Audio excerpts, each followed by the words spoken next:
नहमदुहु व नुसल्ली अला रसूल करीम अम्मा बाद। पश्चिम বাংলা রাজ্য অল ইন্ডিয়া মুজাদ্দিদিয়া মিশন সর্বধর্ম সম্মেলন কমিটির সদস্য আমি মোহাম্মদ আসিফ।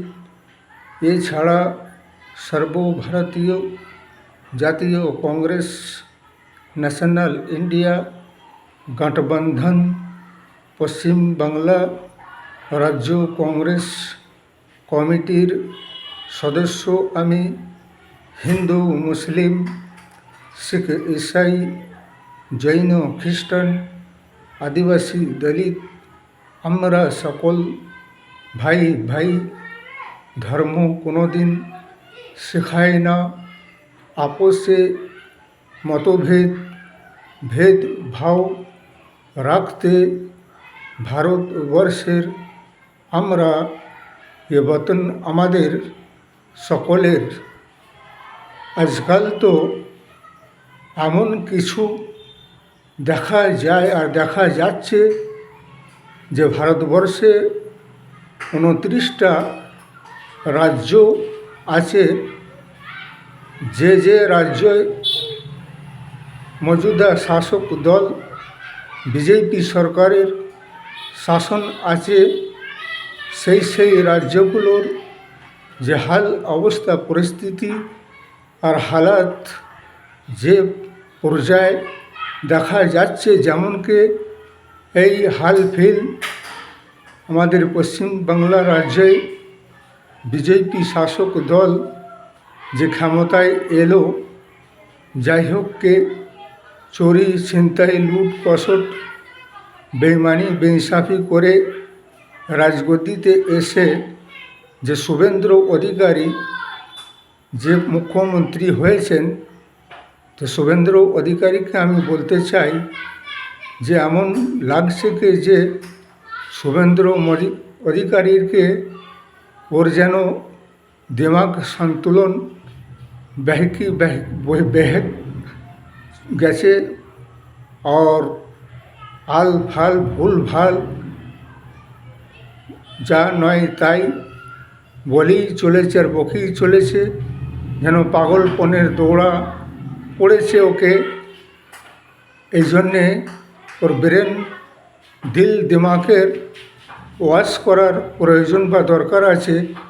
আমার তো মনে হচ্ছে বিজেপি শাসক দলের মুখ্যমন্ত্রী और কর্মী সমর্থক और যতগুলো সাংসদ আছে ওদের সবারই বুদ্ধি খারাপ হয়ে গেছে। এই জন্যকে যে এরা মানুষকে ভালোবাসতে জানে না।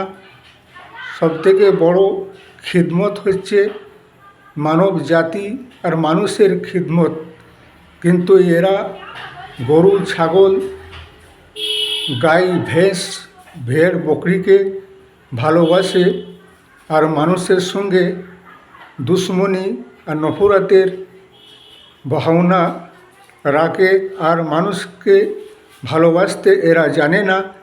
এই জন্যে আমি বলতে চাই বিজেপি শাসক দলের লিডার ও নেতা মন্ত্রীদের যে ভারতবর্ষে কি 2014 থেকে বিজেপি শাসন আসার পরে কি তবেই কি ভারতবর্ষে এই ঈদ বকরিদ মানানো হচ্ছে? তার আগে কি হতো না? তার আগে কি ভারতবর্ষে হিন্দু মুসলিম শিখ ইসাই জৈন খ্রিস্টান আদিবাসী দলিত তারা কি ভারতবর্ষে বসবাস করতো না? কি বিজেপি শাসন দল আসার পরেই কি এরা বসবাস করতে লেগেছে? এইভাবে দেশ আর সমাজটাকে এমন জাতীয়তাবাদী রাজনীতিতে এমনভাবে মানুষের সঙ্গে মানুষের বিবাদ আর বিচ্ছেদ পয়দা করে চলেছে যে মানুষের মধ্যে যে মহব্বত ভালোবাসা একতা রাষ্ট্রীয় একতা যেটা কায়েম ছিল সেটা নেই। আমি যত বিজেপির কর্মী সমর্থক আছে অন্ধ ভক্ত আছে তাদের জিজ্ঞাসা করতে চাই যে মানুষ কি গরু ছাগল আর গাই গরুর পেটে কি মানুষের জন্ম হয়েছে? আজকাল তো আমাকে মনে হচ্ছে যে মানুষের জন্ম হয়তো গাই গরুর পেটে হয়। কেননা নিজের মা বাপকে দুবেলা দুমুঠো খেতে দেয় না এবং নিজের মা বাপকে মা বাপ বলে না, আর সে গরুকে মা বলে চলেছে। এদের মতন মূর্খ আর মূর্খতার পরিচয় আর কোথায় পাবে?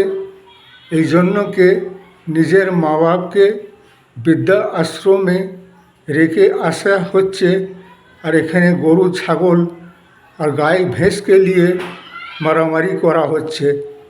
তাহলে সবথেকে বড় মূর্খতা পরিচয় হচ্ছে এইটাই, যে এই সব নেতা মন্ত্রীদের চক্করে পড়লে দেশে রাষ্ট্রের একতা, ভাইচারা, মহব্বত এরা কোনোদিনই কায়েম থাকতে দেবে না।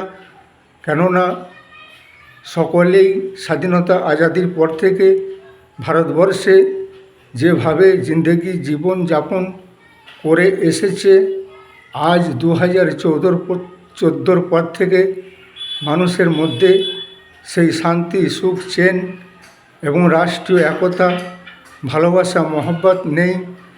এরা হচ্ছে মানুষের সঙ্গে মানুষের বিবাদ করাবার মাস্টার। যে কটা রাজ্যে বিজেপির মুখ্যমন্ত্রী আছে, এ মুসলমান আর হিন্দু জাতি আর ধর্ম ছাড়া এদের কোনো রাষ্ট্র রাজনীতি হয় না। এরা মানুষের সঙ্গে মানুষের বিবাদ করাতে চায়। তাই বলি, আমাদের ন্যাশনাল ইন্ডিয়া গঠবন্ধন সর্বভারতীয় জাতীয় কংগ্রেসের পার্লামেন্ট, সেন্ট্রালে এবং রাজ্যে সরকার দরকার আছে। এই জন্যকে দেশকে বাঁচাতে হবে, সংবিধানকে বাঁচাতে হবে, মানুষের অধিকার মানুষকে ফিরিয়ে দিতে হবে। और একটা ধর্ম নিরপেক্ষ, যেখানে কোনো জাতি নিয়ে, ধর্ম নিয়ে কোনো ভেদাভেদ নেই, সেই সরকারকে ফিরিয়ে আনতে হবে।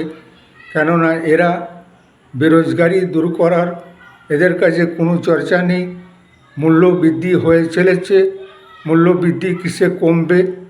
মানুষকে দুবেলা দুমুঠো খেতে ভালোভাবে কীভাবে খেতে পড়তে পারবে এবং তার রুজি রোজগার কিসে বাড়বে, সেসব দিকে এদের কোনো আলোচনা নেই, কাজ নেই। সিরেফ জাতি আর ধর্ম, হিন্দু আর মুসলমান ছাড়া এদের কাছে কোনো কথা নেই। ভারতবর্ষে কি বিজেপি শাসন আসার পরেই কি ঈদ, বকরা ঈদ আর দুর্গা পুজো, কালী পুজো, হোলি, দীপাবলি সিরেফ বিজেপি শাসনকালের থেকেই মানানো হচ্ছে নাকি? এ তো স্বাধীনতা আজাদির পর থেকে ভারতবর্ষে যে শান্তি, সুখ, চেন ছিল, সেই শান্তি, সুখ, চেনকে 14 থেকে 2026 শাসনকালে মানুষের সুখ, চেন, শান্তিকে ছিনিয়ে নেওয়া হয়েছে। তাই বলি, তোমার ধর্ম তোমাদের কাছে তোমার জন্য ভালো, আমার ধর্ম আমাদের কাছে আমার জন্য ভালো।